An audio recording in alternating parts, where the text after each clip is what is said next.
Hi Java students, so you're working on that infect method and need a quick hint? Let's talk about it. So let's imagine that we have placed our piece. We're going to be the green player for now.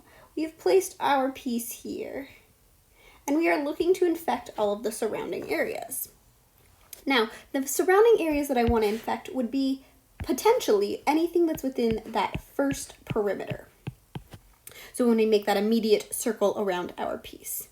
Now, trying to go to each location individually and say, check this one, then check this one, then check this one. We know we're gonna have to do at most 8 times. So rather than doing that, we wanna try to optimize this code. We should try to condense it down. If you notice what I just did when I drew that around, I'm drawing a perimeter around my piece. Unfortunately, I don't have a nice way in Java to say, make perimeter and do that around. In fact, I could make that into a method if I really cared to. But we actually have an easier way of dealing with these neighboring 8 pieces. So here's my hint for you all.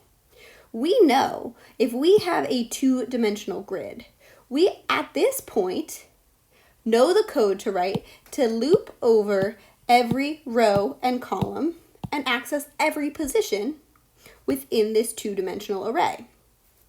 So do that same idea. But rather than thinking about doing every position within the 2-dimensional array, let's pretend that my 2-dimensional array is some 3x3 grid and loop over every position within this 3x3 grid. Now the conditions that you're going to want to check for when you do that are to make sure that these positions are all within the grid. In the case of if you're at a corner or an edge, you won't have all 8 first perimeter pieces.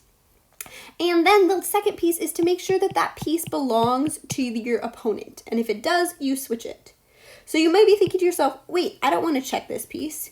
And no, really we don't, but it's actually not doing us any harm to check it. So pretend that we've got a little 3x3 grid, loop over that space, and make your actions according to that. Rather than thinking about going around in a circle, we're going to iterate over our grid in whichever way you see fit. Good luck.